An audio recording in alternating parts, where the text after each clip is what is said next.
জানেন কিছুটা উনি ওনার ফেভারে যেটা ভালো লাগে এটা বলে পালিয়ে গেছে, কিন্তু ফ্যাক্ট যেটা সেটা কিন্তু তিনি এখানে বলে যাননি। মূল বিষয় কি ছিল, যখন আনডেমোক্রেটিক ওয়েতে ভারতবর্ষে ইন্দিরা গান্ধীজির নেতৃত্বে ইমার্জেন্সি লাগু হয়েছিল, ঠিক সেই সময় 42nd অ্যামেন্ডমেন্ট এনে, যেটা কি মিনি কনস্টিটিউশন আমরা বলি, সেই মিনি কনস্টিটিউশনে 42nd অ্যামেন্ডমেন্ট এনে এই যে পরিসীমন যেটাকে বলা হয় হিন্দিতে বা ডিলিমিটেশন, সেটাকে কমপ্লিটলি ফ্রিজ করে দেওয়ার কাজ আপ টু 2026 এটা কিন্তু কংগ্রেস দল করেছে। কিন্তু এখানে অসত্য তথ্য দিয়ে পালিয়ে গেছে যে না, এটা নাকি আমরা রাজনৈতিক দুর্বিসন্ধির জন্য করেছি।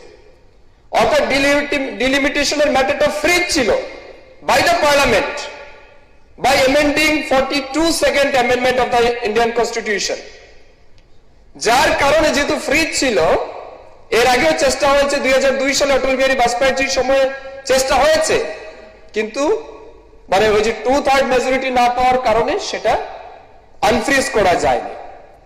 এবং পরিশেষে যেহেতু এটা 2026 পর্যন্ত বন্ধ ছিল, এই কারণে 2026 সালে এই এপ্রিল মাসে ইমিডিয়েটলি এটাকে আনা হয়েছে।